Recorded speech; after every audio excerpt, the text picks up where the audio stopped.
The movie kicks off with a major bummer. Funeral for Sakura Yamuchi, high school girl who's gone too soon. Everyone's super sad, especially her friends. But guess who's missing? Haruki Shiga. Instead of mourning, Haruki wakes up, grabs his phone, and sees his last text to Sakura. I want to eat your pancreas. Cue the flashback. So, we see Haruki and Sakura at the library, putting books away. Haruki notices Sakura messed up the book codes and tells her to double-check. Out of nowhere, Sakura starts chatting about a TV show where eating someone's organ supposedly heals you if your own is sick. Then she playfully shoves Haruki against the wall, grinning, and says she wants to eat his pancreas.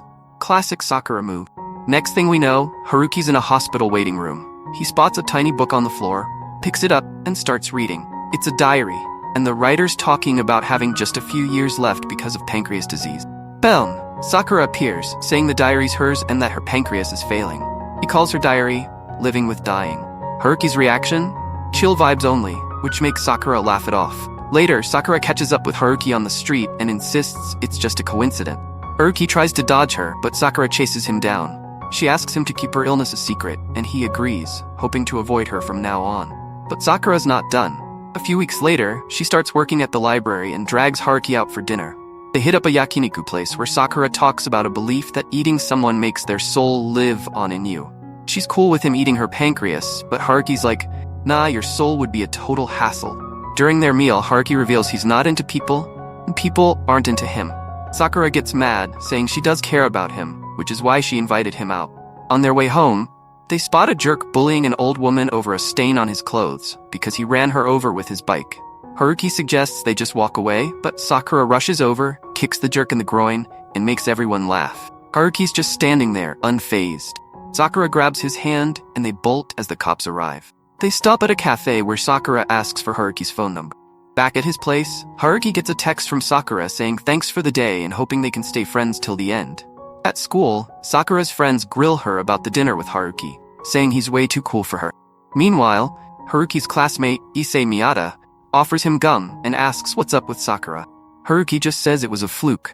In class, the class president, Takahiro, who's basically the king of the school, gives Sakura a special CD from her fave band. Later at the library, Sakura asks Haruki to join her on a bucket list adventure. He's like, no way, but she convinces him. They end up at a cafe called Paradise, talking about their love lives.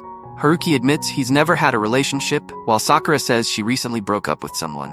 Kyoko and her crew show up, and Kyoko asks if Sakura and Haruki are dating. Before Sakura can answer, Kyoko's friend says they have to go, so the convo gets cut short. In the afternoon, Haruki and Sakura head to the beach. Haruki asks if she's really dying and if she still wants a boyfriend. Sakura confirms both, and then asks if he can help her find a boyfriend. Haruki's like, huh? Sakura advises him to hang out with people more and less with books. The next day at school, Issei asks Haruki about his relationship with Sakura. Kyoko interrupts, telling Miyata to take out the trash and Haruki to clean up. Sakura, thinking things are going well, teases Haruki from across the room. During summer break, Sakura asks Haruki to join her on a train trip to a place she wants to visit before she dies. Haruki's surprised her parents are cool with this. But Sakura says she told them she's going with Kyoko, just like Haruki told his parents he was having a sleepover. Sakura opens her diary and asks for Haruki's full name, but the show keeps it on the down low. So Haruki and Sakura land in Hakata for their vacay. There's a booking fail, and they end up having to share a room. The hotel upgrades them to a fancier spot as a consolation prize.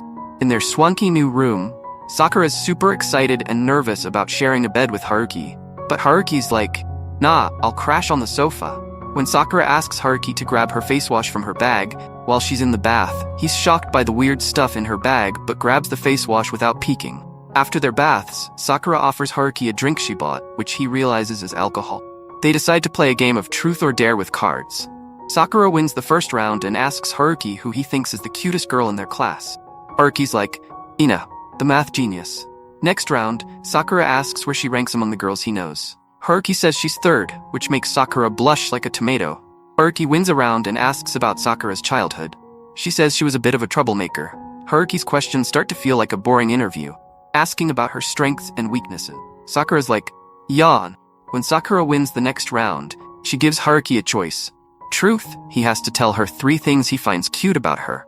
Or dare, he has to carry her to bed. Haruki picks dare, carries Sakura, and she turns bright red. In the final round, Sakura wins again and asks Haruki what he'd do if she was really scared of dying. Haruki suddenly remembers seeing some shady stuff in her bag earlier and hesitates. He then switches to dare, and Sakura asks him to sleep in the bed with her. The next morning, Kyoko calls Sakura, grilling her for lying to her parents. Kyoko's stunned to find out Sakura is with Haruki and warns him that if he hurts Sakura, she'll make him regret it. On the way home, Sakura asks Haruki if he'd be up for another trip in winter. Haruki, surprising her, says he enjoyed this trip and is down for another one. Back home, Haruki's eagerly waiting for Sakura to text him while buried in his books. After the break, Kyoko confronts him, asking what Sakura means to him. When Haruki doesn't answer, Kyoko gets physical, threatening him if he messes with Sakura. Haruki drops his book, picks it up, and heads to the library. At the library, Sakura shares her fave book, The Little Prince, and drags Haruki to her house to lend it to him. Instead of just borrowing the book, they end up gaming and chatting. Sakura then asks if Haruki wants her to be his girlfriend, but he awkwardly declines. As he stands up to grab the book, Sakura suddenly hugs him and jokes about wanting to do naughty things with someone who isn't her boyfriend. When she moves in to kiss him, she stops, laughs, and says she was just kidding. Haruki, feeling super awkward, pushes her onto the bed and holds her arms. Seeing her scared and crying, he realizes he messed up and bolts. On his way home, Haruki runs into Takahiro, who's Sakura's ex, and is like, "Why is Sakura into you?" Takahiro gets aggressive and punches Haruki in the face. Sakura arrives, rushes to Haruki, and tells Takahiro she hates him. Takahiro storms off, and Haruki tells Sakura she deserves someone who truly cares about her. Sakura insists their meeting wasn't a coincidence and believes their choices brought them together. She apologizes and invites Haruki back to her house to get the book. Over the next few days, they tick off items from Sakura's bucket list. But then reality hits. Sakura has to go back to the hospital. Haruki visits her there, and when he opens the door, finds Sakura dancing, which embarrasses her. They chat and play cards as usual. Sakura suggests one last round of truth or dare. Haruki wins and asks Sakura what living means to her.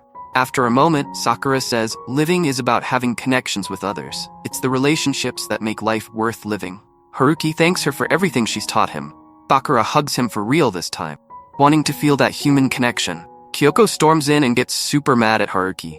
Sakura, quick on her feet, hugs Kyoko to give Haruki a chance to sneak out like a ninja. The next day, Sakura tells Haruki her hospital stay got extended by 2 more weeks and asks him to visit again. That night, Sakura takes Haruki to a hill near the hospital. As they're chilling there, Haruki's still confused but super worried about her health. He tells her he really wants her to stay alive. Sakura, all touched, says she feels lucky to have someone who cares so much. Just then, fireworks start exploding in the sky, and Haruki realizes this was one of Sakura's last wishes. They share a sweet hug under the fireworks, like a scene straight out of a rom-com. To make up for stressing Haruki out, Sakura promises that once she's out of the hospital, he can take her to the beach. At home, Haruki's mom notices he's all smiley and assumes he's got a girlfriend. Haruki's like, "Nah, mom," even though he's totally in his feelings. When Sakura finally gets out of the hospital, Haruki heads to a cafe to meet her. On his way, he bumps into Miyata, who offers him gum again. This time, Haruki's like, "Sure, why not?" and takes it. At the cafe, Haruki and Sakura exchange emails. He sends her a text saying, "I want to eat your pancreas." Classic Haruki. But she doesn't show up. After waiting forever, Haruki goes home, only to find out at dinner that a high school girl was found collapsed on the road and has died. It's Sakura. Heartbroken, Haruki collapses on the stairs at home, unable to handle the news. After the funeral, Haruki visits Sakura's house and tells her mom he knew about her illness, and the diary titled, "Living with Dying." Her mom recognizes him as the special friend Sakura was waiting for, and is glad he finally came. The diary is full of Sakura's thoughts and their time together. It ends with her being discharged from the hospital.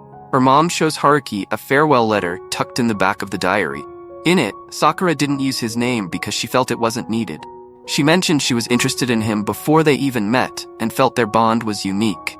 She wrote that, even though she sometimes felt in love with him, their connection was beyond just love or friendship. Sakura wondered if Haruki avoided using her name because he was afraid of getting close and losing her. Haruki smiles softly, touched by her words. Sakura wrote that she admired Haruki and was grateful he cared for her. She felt like she had been waiting for him her whole 17 years, like cherry blossoms waiting for spring. Haruki finds Sakura's last text on her phone and, overcome with emotion, asks her mom if he can cry. Then he breaks down. Before leaving, her mom notes that Haruki's name, meaning spring, fits perfectly with Sakura's name. meaning cherry blossoms, echoing Sakura's metaphor about waiting for spring. Haruki then meets Kyoko at the cafe and spills the truth about Sakura's illness. Reading from the diary, Kyoko gets super mad at him for keeping Sakura's secret and storms off. Haruki chases her, apologizing and asking for forgiveness. He then asks Kyoko to be his friend. In the post-credit scene, Haruki and Kyoko visit Sakura's grave together. Haruki thanks Sakura for helping him open up to friendship. It's clear that he and Kyoko have grown closer, fulfilling one of Sakura's wishes before she passed. Sakura always hoped Haruki and Kyoko would become friends.